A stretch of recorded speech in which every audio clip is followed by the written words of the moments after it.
oracionar pela vida do nosso irmão Rafael. Senhor nosso Deus, coloco diante de Ti a vida do Teu servo.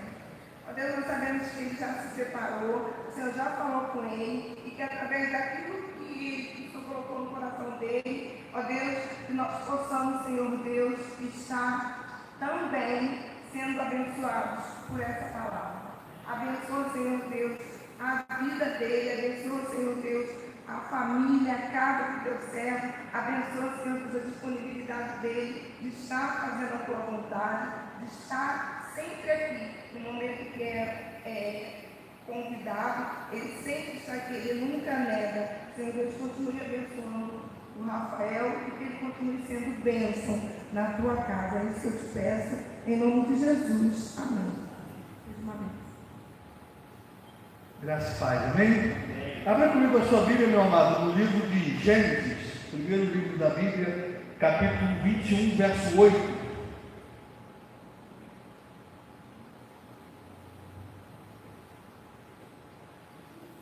Gênesis 21, verso 8, a versão da NAA.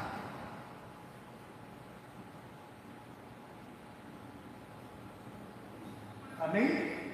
Diz assim a palavra do nosso Deus: Isaac cresceu e foi desmamado, e nesse dia que o menino foi desmamado, Abraão deu um grande banquete. Sara viu que o filho que Agar, a egípcia, teve com Abraão, estava zombando de Isaac. Então Sara disse a Abraão: mande embora essa escrava e o filho dela, porque o filho dessa escrava não será herdeiro com meu filho Isaac. Abraão ficou muito incomodado com isso, por causa do seu filho. Mas Deus disse a Abraão: não fique incomodado por causa do menino e por causa da escrava. Faça tudo o que Sara disser, porque por meio de Isaac será chamada a sua descendência. Mas também do filho da escrava farei uma grande nação, porque ele é seu descendente. Na manhã seguinte, Abraão levantou-se de madrugada, pegou o pão e um odre de água, pôs tudo sobre as costas de Agar, deu-lhe o menino e a despediu. Ela saiu andando sem rumo pelo deserto de Berseba. Quando acabou a água que havia no odre, Agar colocou o menino debaixo de um dos arbustos e, afastando-se, foi sentar-se em frente à distância de um tiro de arco, porque dizia: assim não verei o menino morrer. E sentando-se em frente dele, levantou a voz e chorou. Deus, porém, ouviu a voz do menino, e do céu o anjo de Deus chamou Agar e lhe disse: o que é que você tem, Agar? Não tenha medo, porque Deus ouviu a voz do menino aí onde ele está. Ponha-se em pé, levante o menino e segure-o pela mão, porque eu farei dele um grande povo. Então Deus lhe abriu os olhos e ela viu um poço de água. E indo até o poço, encheu o odre de água e deu de beber ao menino. Deus estava com o menino, que cresceu, morou no deserto e se tornou flecheiro. Ele morava no deserto de Parã, e a mãe dele o casou com uma mulher da terra do Egito. E eu quero ler mais um texto para a gente começar a mensagem, que está em 2 Reis, capítulo 6, a partir do verso 8. É um texto também bem conhecido e também está conectado com esse texto. 2 Reis, capítulo 6, verso 8. Em diante, diz assim a palavra do nosso Deus: o rei da Síria estava em guerra contra Israel, e em conselho com seus oficiais disse: em tal e tal lugar estará o meu acampamento. Mas o homem de Deus mandou dizer ao rei de Israel: evite passar por tal lugar, porque os sírios estão descendo para ali. O rei de Israel enviou tropas ao lugar que o homem de Deus lhe havia falado e que o tinha avisado, e assim se salvou mais do que uma ou duas vezes. O rei da Síria ficou angustiado com este incidente. Então chamou os seus servos e perguntou: vocês não vão me dizer quem dos nossos está do lado do rei de Israel? Um dos servos respondeu: ninguém, ó rei, meu senhor, mas o profeta Eliseu, que está em Israel, conta ao rei de Israel as palavras que o Senhor fala no seu quarto de dormir. Então o rei disse: vão e descubram onde ele está, para que eu mande prendê-lo. e contaram ao rei: eis que ele está em Dotã. Então o rei enviou para lá cavalos, carros de guerra e um grande exército. E eles chegaram de noite e cercaram a cidade. O servo do homem de Deus levantou-se bem cedo, e ao sair, eis que tropas, cavalos e carros de guerra haviam cercado a cidade. Então o moço disse a Eliseu: ai, meu senhor, que faremos? Ele respondeu: não tenha medo, porque são mais os que estão conosco do que os que estão com eles. E Eliseu orou e disse: Senhor, peço-te que abras os olhos dele, para que veja. O Senhor abriu os olhos do moço, e ele viu que o monte estava cheio de cavalos e de carros de fogo ao redor de Eliseu. E quando os sírios desceram contra ele, Eliseu orou ao Senhor e disse: peço-te que firas esta gente de cegueira. E ele os feriu de cegueira, conforme a palavra de Eliseu. Então Eliseu lhes disse: não é este o caminho, nem esta cidade. Sigam-me, e eu os guiarei ao homem que vocês estão procurando. E os guiou à cidade de Samaria.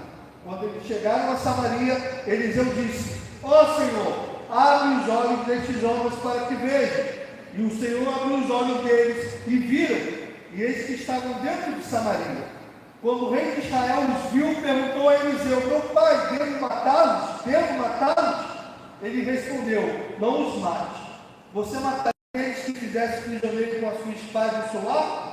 Ordena-lhe que lhes dê pão e água para que comam e bebam e voltem para o seu senhor. Então o rei ofereceu-lhes um grande banquete, e comeram e beberam, e ele os despediu, e eles voltaram para o seu senhor. E da parte da Síria não houve mais investidas na terra de Israel.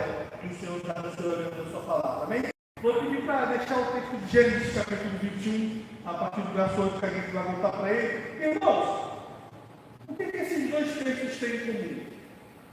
Esses dois textos nos mostram duas pessoas em momento de angústia, em momento de desespero, em momento de morte iminente.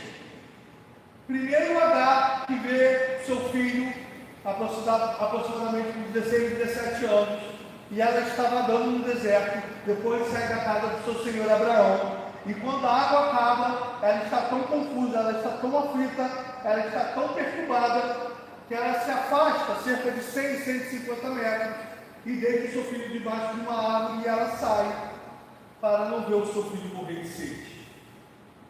Já em 2 Reis, capítulo 6, a gente tem o grande e poderoso exército da Síria, que cerca a cidade em que Eliseu está, porque Deus revelava a Eliseu os planos do rei da Síria. E toda vez que o rei da Síria criava uma emboscada para Israel, Eliseu avisava o rei de Israel se salvava. Então o rei chega a pensar que é um traidor no meio deles, mas quando ele é avisado que Eliseu estava revelando, ele manda um grande exército para prender um só. E quando o servo de Eliseu acorda e vê a cidade inteira cercada, ele diz: ai, meu Senhor! Só que esses dois textos, eles nos ensinam que Deus não envia o socorro mediante ao clamor dessas pessoas. O que Deus faz tanto com Agar quanto com o servo de Eliseu é o que se encontra aqui no versículo 19 de Gênesis 21, que diz: então Deus lhe abriu os olhos, e ela viu um poço de água, indo até o poço, encheu um odre de água e deu de beber ao menino. O que Deus fez diante do desespero e da angústia de Agar? O texto não diz que Deus criou um poço. O texto diz que Deus abriu os olhos de Agar para ela enxergar o poço que ali já estava. Há momentos da nossa vida que nós não precisamos de um milagre. Nós precisamos ter os olhos abertos para enxergar o milagre que Deus já fez na nossa vida. E precisamos entender que muitas das vezes o desespero, a angústia, a aflição, o medo nos cega a tal maneira de a gente não ver o que está na nossa frente. Irmãos, esse texto de Agar é tremendo. Porque se Deus não fala com Agar, o menino morreria de sede diante de um poço. Você consegue prestar atenção nesse detalhe? Por isso que a gente tem que ler a Bíblia com calma, devagar e meditar. Deus abriu os olhos de Agar. É diferente quando Israel estava no deserto com sede, e o texto diz que Deus fez água brotar da rocha. Aquilo ali é um milagre, porque a água não sai da rocha. Ali é uma intervenção de Deus. Há momentos na nossa vida que nós precisamos de uma intervenção milagrosa de Deus. Alimentar uma multidão com 5 pães e 2 peixes é um milagre. É algo que humanamente não é possível fazer. Mas nesse caso específico de Agar, o texto não diz que Deus abriu um poço. Porque se fosse, o texto diria que Deus, diante da aflição de Agar, Deus abriu um poço. E Deus é poderoso para abrir um poço em meio ao deserto. Mas aqui não. Deus fez o quê? Deus abriu os olhos para Agar ver o que estava diante dos seus olhos.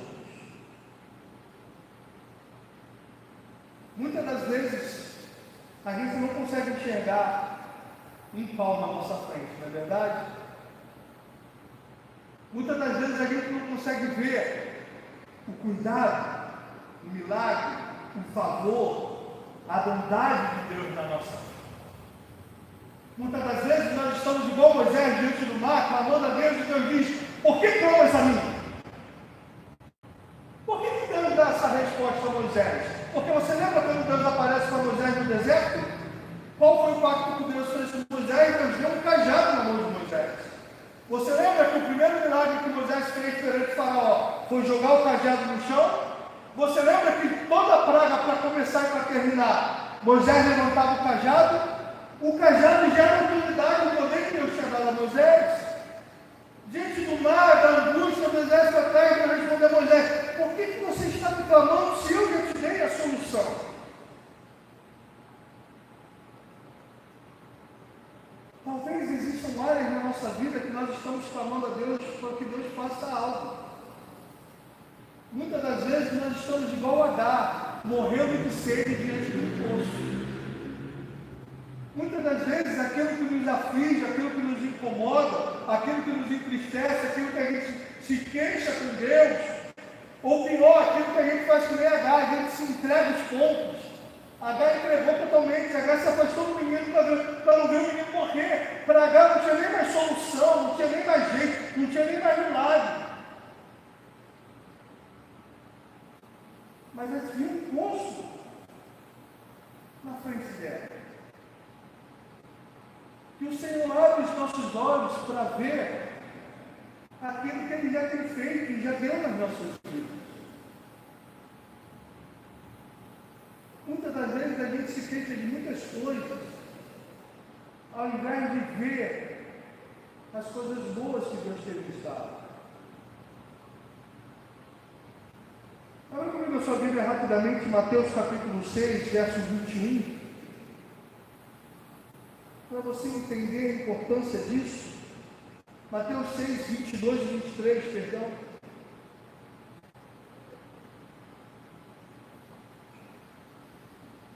Os olhos são a lâmpada do corpo. Se os seus olhos forem bons, todo o seu corpo será cheio de luz. Se porém seus olhos forem maus, todo o seu corpo estará em trevas. Portanto, se a luz que existe em você são trevas, que grande trevas será? Jesus está nos ensinando que a maneira que a gente enxerga, a maneira que a gente vê as coisas, ela vai afetar toda a nossa vida e todo o nosso corpo. Se os nossos olhos são luz, a gente vê as coisas com um olhar de luz. Mas se os nossos olhos são trevas, você já viu, já conviveu, já sabe com pessoas que só vê problema, só vê tristeza, só vê desgraça, é extremamente pessimista, e aí precisa diferenciar realista de pessimista, porque também ninguém está no mundo mágico de Oz, o mundo é mau, tem tristeza, mas pessoa que só vê desgraça, pessoa que marca uma viagem daqui a 3 meses, ela diz que vai chover no dia da viagem, ela só vê problema, ela só vê angústia, ela só vê luta. Irmão, não estamos falando aqui de construção positiva, nem de que você atrai do universo, nada dessas baboseiras que eu Deus. Você atrai do universo que você pensa, pelo amor de Deus, o evangelho não é isso. Mas que você vê que geralmente essas pessoas, as coisas dão sempre errado. Que tudo que elas ficam pensando, imaginando, desejando de ruim, geralmente acontece. Porque o que Jesus está dizendo, se os teus olhos forem bons, as coisas serão boas, mas se você só vê desgraça, só vê trevas, só vê problema. Onde você tem colocado o foco do teu olhar, querido? Para onde você tem olhado? O que tem te chamado a atenção? O que você tem guardado no teu coração? Provérbios 4:23, de tudo que você tem a guardar, guarda no teu coração. Porque dele procede as saídas da vida.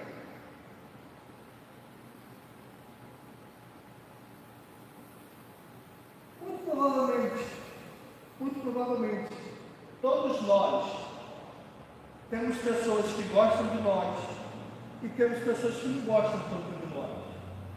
Embora muitas das vezes a gente não faça nada e não entenda porque, mas a gente não vai com a nossa cara. Vai ter gente que não vai gostar da gente, vai se incomodar com o nosso jeito. Se você se arruma demais, algumas pessoas se incomodam. Se você não se arruma, outras pessoas vão se incomodar. Se você fala alto, alguns se incomodam. Se você fala baixo, outros se incomodam. Se você brinca com tudo, você é palhaço. Se você não brinca com nada, você é sério e faz parte da vida, irmão. Não é esse o problema. O que eu estou querendo dizer com isso é que muitas das vezes a gente foca tanto nas pessoas que não gostam da gente. E a gente se adoece. E a gente sofre. E a gente fica triste. E a gente fica o dia todo perguntando, não Deus, por que fulano não gosta de mim? Por que fulano não gosta de mim? Quando na verdade ele está dizendo, cara, tem tanta gente que gosta de você, por que você não pensa nessas pessoas? Por que você não foca nas pessoas que gostam de você? Nas pessoas que se importam com você? Ao invés de ficar se lamentando pelas pessoas que não te convidam, por que você não é grato a Deus pelas pessoas que fazem questão de estar com você? Você já viu geralmente o discurso de jogador de futebol, de ator, quando diz alguma coisa, que 90% das vezes o enfoque é sempre em quem não ajudou? Isso aqui é uma resposta para todos aqueles que duvidaram de mim, para todos aqueles que falaram que não ia ser ninguém, para todo mundo que virou as costas para mim. Eu sempre fico me perguntando, mas meu Deus, será que não teve ninguém que ajudou? Se teve uma porta que se fechou, teve outra porta que se abriu. Mas a gente guarda tanto rancor, irmãos. A gente foca tanto nas pessoas que não nos ajudaram, que a gente esquece de ver que pessoas também nos ajudaram na jornada. Que se teve alguém que falou que você não ia ser ninguém, mas teve alguém que falou que acreditava em você. Mas a gente prefere guardar mágoa. A gente prefere guardar o rosto de quem nos bateu do que guardar o rosto de quem nos ajudou. A gente prefere reclamar com Deus daquela porta que Ele não abriu, mas a gente se esquece de tantas outras portas que se abriram.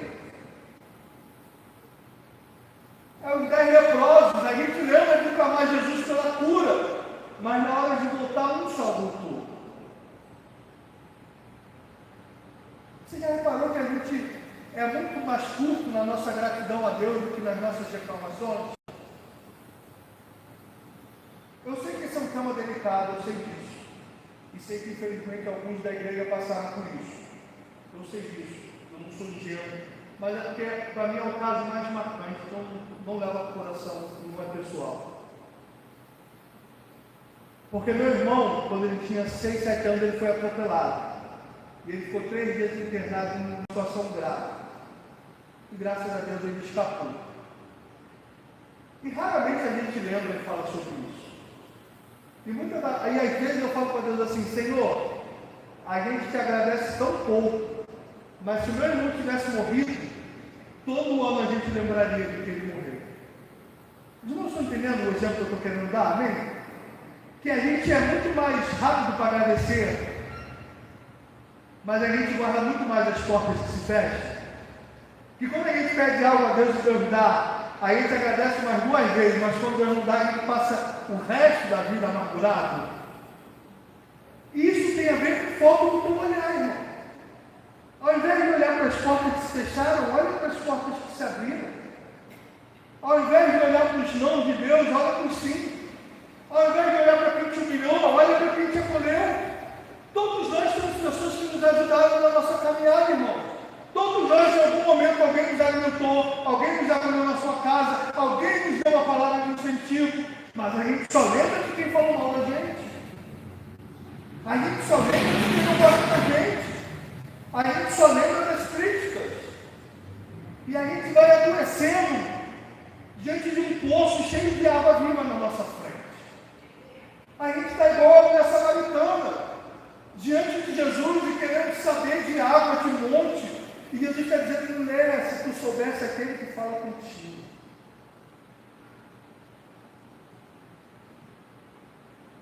Que Deus abre os nossos olhos nessa noite, irmãos, para ver as coisas boas que Ele fez nos nós. Que Deus nos dê um coração grato a Ele, grato às pessoas. Ao invés de se incomodar com aquela pessoa que não te responde no WhatsApp, agradeça pela cara que te responde, pela cara que manda mensagem sentindo a tua falta. Ao invés de ligar para as críticas, liga para aqueles que te elogiam, para aqueles que gostam de você. Ao invés de ficar olhando para o que falta na tua vida, olha para o que você já conquistou. Olha para como Deus tem sido bom para você. Olha para como hoje a tua vida está muito melhor do que estava 5 anos atrás. Seja grato a Deus pelos dons que Ele te confiou. Eu queria muito cantar, queria muito. Eu acho tão lindo quem canta.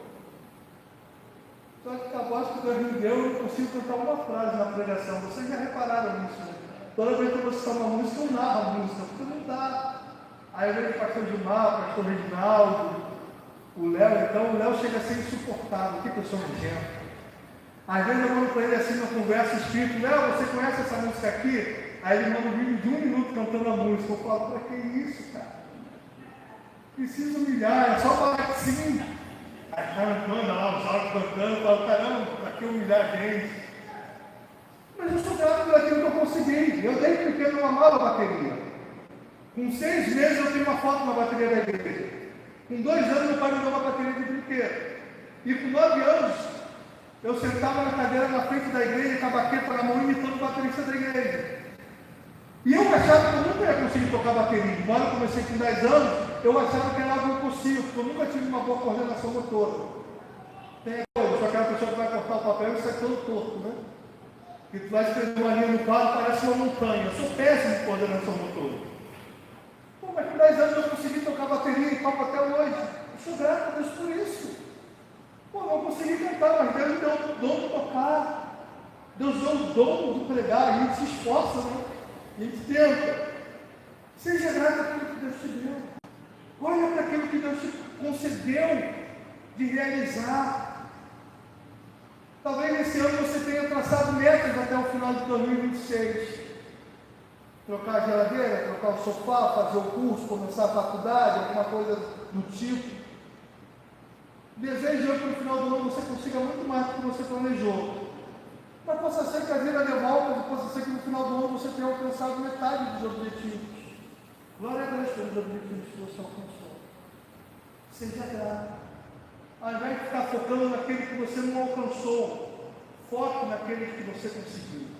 Porque, irmãos, felicidade é um estado de espírito. Vai ter gente que vai ter uma carreira muito menor e vai ser muito mais feliz do que uma pessoa que tem uma carreira maior. Porque se você olhar para aquilo que te falta, vai sempre te faltar algo. Se você quiser uma casa, no dia que tiver uma casa, você vai reclamar que não tem um carro. E aí no dia que tiver um carro, talvez você vai reclamar que não tem um jatinho. E no dia que tiver um jatinho, você vai descobrir que tem gente que tem uma ilha, você vai querer uma ilha. Aí talvez um dia você descubra que tem alguém que tem uma emissora. E aí você vai passar a vida inteira traçando metas para ser feliz e nunca vai ser feliz. Você conhece pessoas assim? Ah, eu vou ser feliz quando eu casar, a pessoa casa. Aí já descobre que o casamento não vai ser mais de rosas todas, mas beleza. Não, quando eu tiver um filho, aí vem um filho. Ah não, agora eu preciso de uma carreira profissional de sucesso, aí entra no mercado de trabalho. E tu vai ver, a pessoa nunca é feliz. Porque se tu olhar não tiver nas coisas que Deus já te deu, irmão, se você não conseguir enxergar tudo aquilo que Deus tem feito, se os teus olhos espirituais não forem abertos, Tu vai passar a vida como um cachorro que corre atrás do próprio rabo. Você nunca vai estar satisfeito. Você nunca vai estar satisfeito. E é muito triste ver pessoas infelizes, como já dizia, me perdoe, peço um exemplo, mas como já dizia Zeca Pagodinho, uma das suas músicas, na vida a coisa mais feia é gente que vive chorando de barriga cheia. Não tem nada mais triste do que isso, irmãos. Não tem nada mais triste do que pessoas infelizes quando elas poderiam ser felizes. E é claro que a felicidade não está nas coisas, a felicidade está em Jesus. Mas Deus também tem nos proporcionado coisas boas. Mas infelizmente a gente não consegue ver. Para mostrar isso, já que nós estamos aí um certo tempo, abra comigo a sua Bíblia no livro de Números, capítulo 13, verso 26, para você entender o poder do olhar, da observação e da crença nas coisas.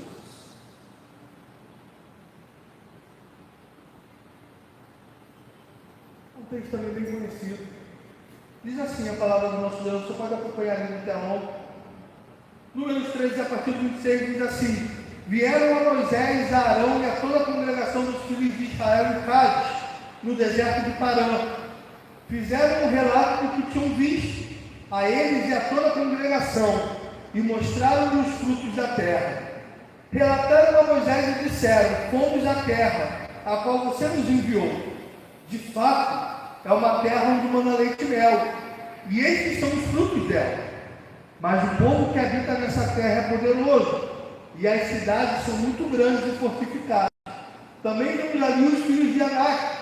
Os amalequitas habitam na terra de Negueb. Os heteus, os jebuseus e os amorreus habitam nas montanhas.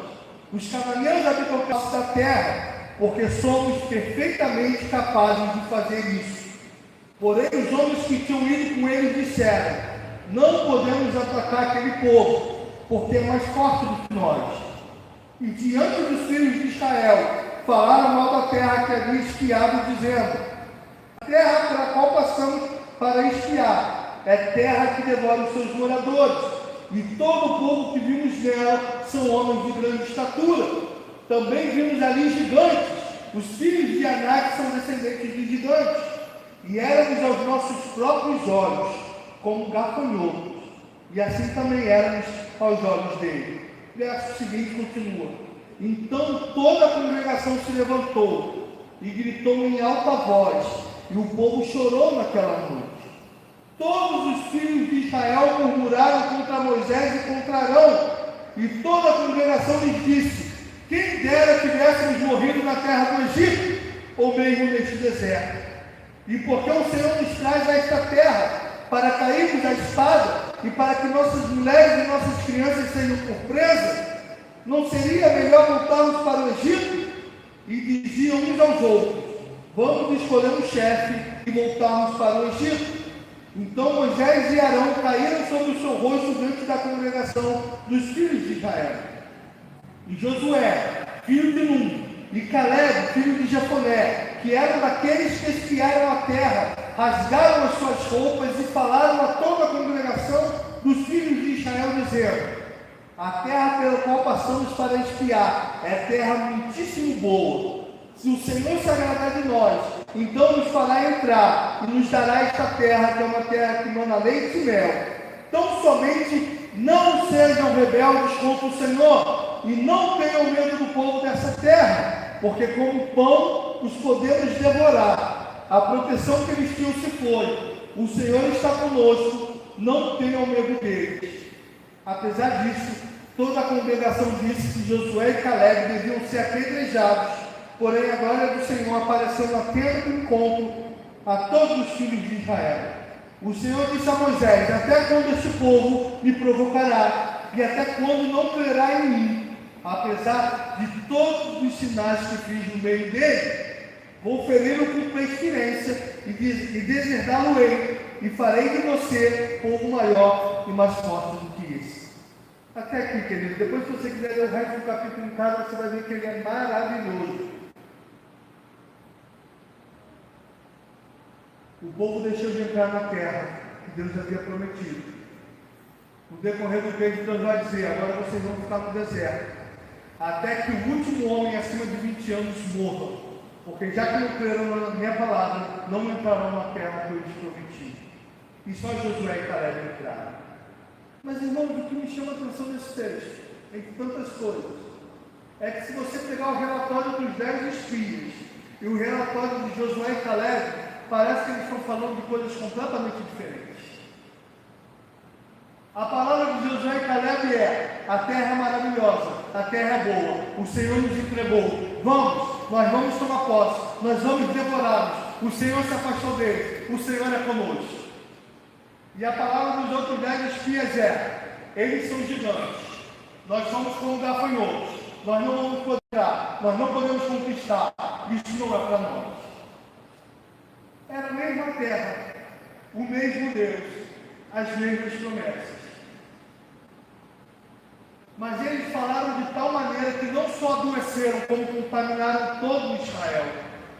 Querido, a tua incredulidade ou a tua fé vai contaminar as pessoas ao seu redor. Por isso, cuidado para você não ser uma pedra de tropeço para as pessoas que te cercam. E cuidado também com as pessoas que você ama. Lembra dos amigos de Jairo? Jairo, não incomode mais o mestre. A tua filha já morreu. E Jesus falou e disse: Jairo, creio somente.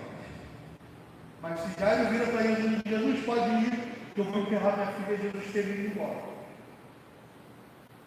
Já os amigos do paralítico fizeram um buraco no telhado para descê-lo.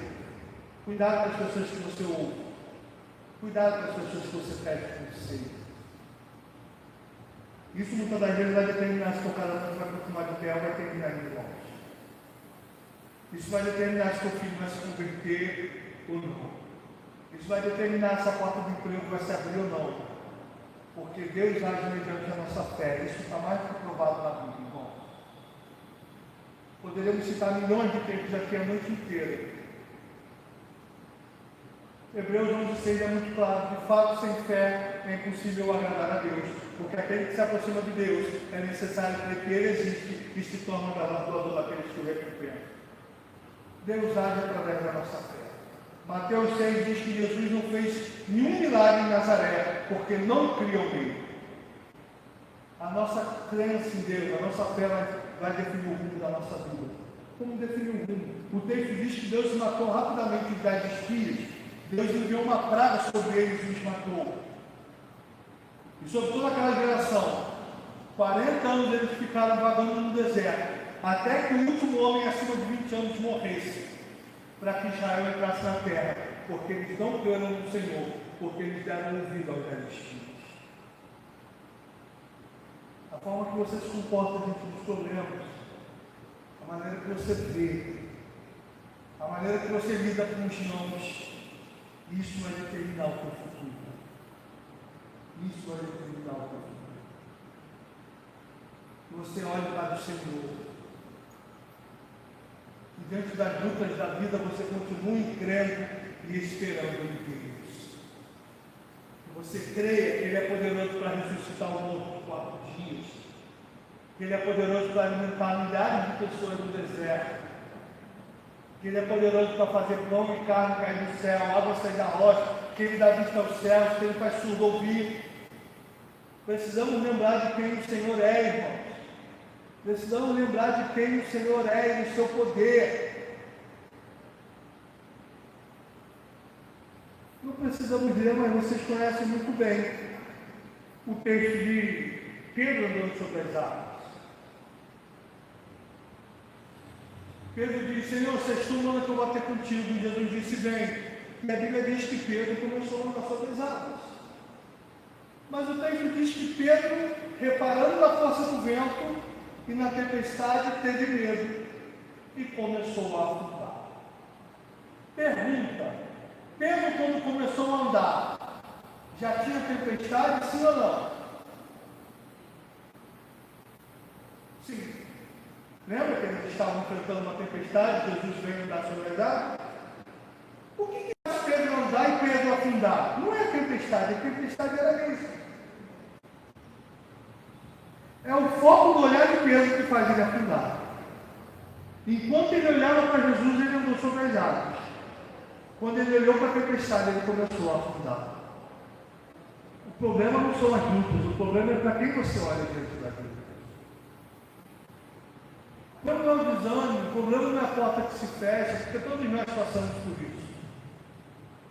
Mas a questão é se diante das portas que se fecham, nós continuamos sonhando.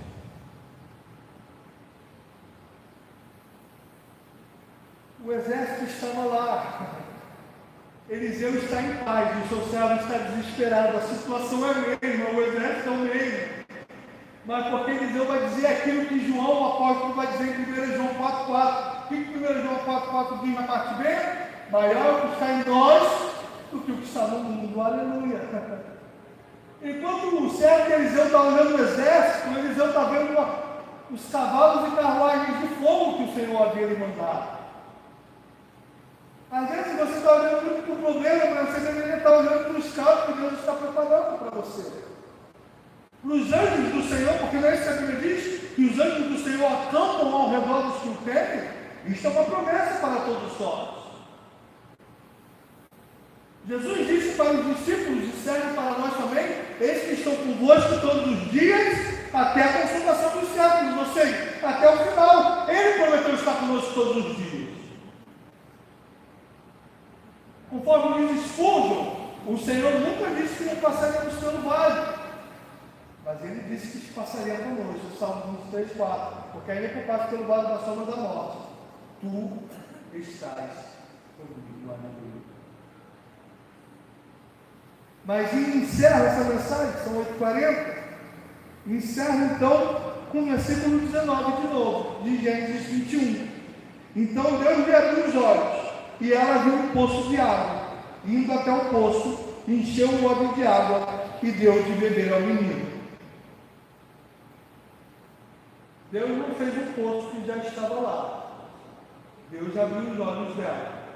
Mas quem teve que encher a garrafa, o odre de água e beber, foi ela. Muitas das vezes nós estamos morrendo de sede diante de um poço, porque nós não queremos nos dar o trabalho de pegar a água e de beber. Rafael diz isso de forma prática. Romanos capítulo 10, verso 17. Porque a fé vem pelo ouvir e ouvir a palavra de Deus. Você está reclamando aí há muito tempo que está sem fé, que está com pouca fé, que está com pouca fé. Eu não aguento mais ouvir isso de crentes ao longo desses 35 anos na igreja. A queixa é sempre essa: irmão, estou com pouca fé, eu estou fraco na fé. Você quer que eu faça o quê? Você quer que Deus faça o quê, irmão? Se Ele já deu a palavra dele para você. Quem tem que abrir a Bíblia e é você, querido. Deus já deu um caminho. Deus já deu um mapa do tesouro. Está sem fé? Leia a Bíblia. Quem aqui ainda não teve essa experiência? Você está passando por um deserto, um vale desesperado, e tu começa a ler a Bíblia e teu coração começa a se encher de fé. Tu lê a história de Jó. Tu lê a história das muralhas, tu lê Davi diante de Golias, tu lê Jonas no peixe, tu lê Jesus multiplicando pães e peixe, e tu termina cheio de fé. A resposta já está, irmão. E a gente fica, Senhor, me dá fé, me dá fé, me dá fé, e Deus está querendo que eu faça o quê por você? Nós somos a geração mais privilegiada de toda a história em relação à Bíblia. Tu tem Bíblia no celular, tu tem Bíblia em áudio, tu tem 10 mil versões. Antigamente, eu na minha infância ainda pegava, era praticamente a Almeida corrigida com um monte de palavras que a gente não tinha ideia do que significava. Hoje tu tem nova Almeida atualizada, tu tem nova versão internacional, tu tem inglês, tu tem tradução da linguagem de hoje.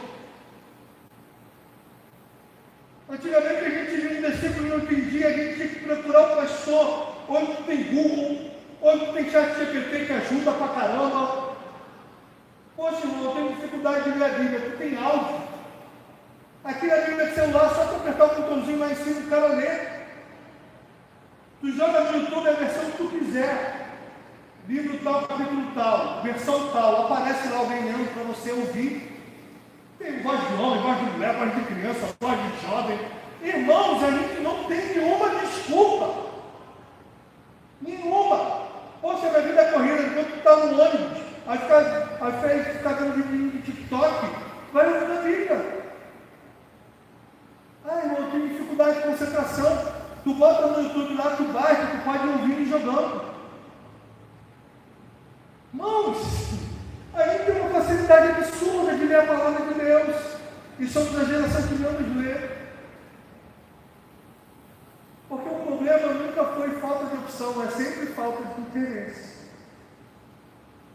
Você tem que entender aqui que é 1 hora e é Bíblia.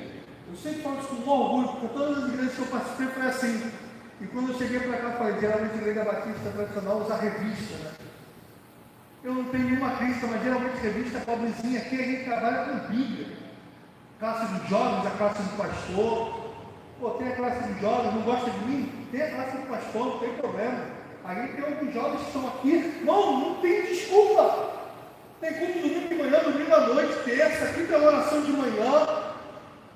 Só que Deus não vai abrir a tua boca e botar água dentro dela, querido. A nossa parte nós temos que fazer. Nós temos que orar. Você já colocou essa causa dentro dele? 1 Pedro 5,7. Pensamos sobre ele toda a nossa ansiedade, porque ele tem cuidado de nós. Tu já reclamou com todo mundo, já postou na internet, já mandou em direto no status, já falou com Deus no mundo. Não gastou 5 minutos falando com Deus. Foi a pregação estava melzinho até agora, né? Eu ia brincar, ninguém vai poder reclamar que eu bati, mas eu vou delícia, não tem jeito. Mas irmãos, Deus abre os olhos, Deus faz um poço, mas se você não jogar um balde, não pegar, não tem jeito. Teu amigo marca uma entrevista de emprego, se tu não for lá, não tem o que fazer, querido. Não tem. Quando eu fiquei desempregado, foi o desemprego mais longo da história, né? 2 dias. Mas a vida inteira eu tive comércio. E aí, meu objetivo era sair do comércio com emprego fixo. E aí aconteceu uma situação, eu saí do comércio. Eu sentei em casa no domingo e falei, Deus, eu estou desempregado, só tenho dinheiro para 2 meses, tem misericórdia. Meu pai tinha conseguido uma entrevista para mim na quarta-feira de tarde. Eu fui para casa domingo, falei, vou descansar 2 dias, que eu estava numa batida pesada. Terça de manhã meu pai me liga. O chefe falou para você ir lá para a empresa agora. Aí tu fica naquela, eu falei, bom. Fui pegar o BRT, nunca tinha andado de BRT na minha vida, fui por recreio, desespero para chegar, consegui chegar. 4 horas esperando atendido. No final, o meu chefe me atendeu e falou, Deus fez milagre tudo extraordinário, irmão. Que eu saí de lá com o uniforme. Todo mundo foi para a entrevista, saiu com o papelzinho para pegar o uniforme 10 dias depois. Eu saí com o uniforme e ele falou, vai para casa, mas quando precisar eu te ligo. Eu falei, tá bom. Deve demorar umas 2 semanas, vou descansar um pouquinho, vou começar a trabalhar, glória a Deus. Cheguei em casa quase 9 horas da noite, fui dormir, 7 horas da manhã meu telefone toca. Eu sempre durmo com o telefone do lado, 7 horas da manhã meu telefone toca. Eu estou do droga, alô, e Rafael, eu vou precisar de você. Eu falei, tá bom, agora, vai para tal lugar. Levantei, peguei e fui para uma empresa de 5 anos. Agora, quantos amigos, parentes eu tenho que tiveram uma situação parecida? Não vou não. Marcar entrevista agora em cima da hora, que falta de respeito. Não. Ligar agora, 7 horas da manhã para eu ir para o emprego. Não, tem que ser avisado antes. E estou desempregado até hoje. Porque Deus faz. Mas você tem que fazer a sua parte também. Deus abre o poço. Mas deva tudo água, Deus está te dando o privilégio de beber. E termino com esse conselho, principalmente para os obreiros, que aqui tem muito obreiro, graças a Deus por isso. Às vezes a gente reclama que o nosso ministério não avança, que a gente não cresce, mas é porque a gente também não faz nada para crescer. A parte de estudar é nossa. O pregador que não gosta de ler, nunca vai ser um bom pregador. Nunca. Porque Deus não vai descer do céu para te dar tudo não, filho. Você tem que ler. E ler pra caramba. E olha que eu não gosto de ler, mas eu procuro ler bastante. Você tem que ler bons livros, você tem que ouvir boas pregações na internet, você tem que ouvir bons seminaristas, você tem que ouvir. Você tem que ouvir. E aí, às vezes, as pessoas falam assim, poxa, eu queria tanto pregar como fulano. Você só não queria ler como ele lê. Você só não queria estudar como ele estuda. Você só não queria abrir mão daquilo que ele tem que abrir. E aí, irmãos, não dá.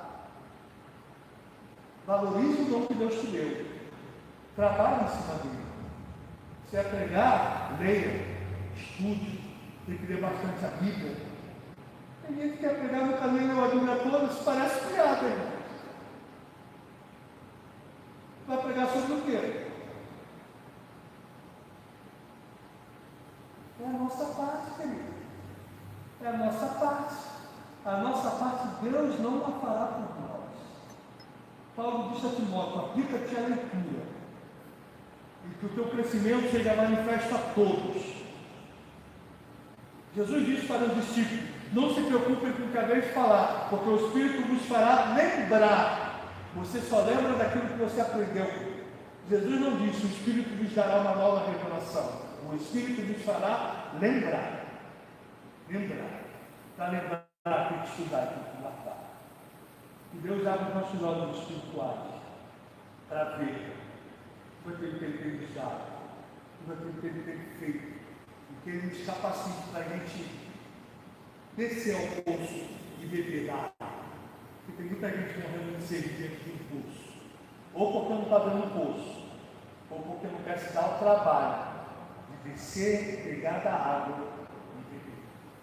Que Deus nos capacite a ver aquilo que Ele tem feito, a ver o milagre, a ver o estado, a ver que maior são os que estão conosco do que os que estão lá fora, para que Deus também nos capacite a fazer a nossa parte. Amém? Glória a Deus.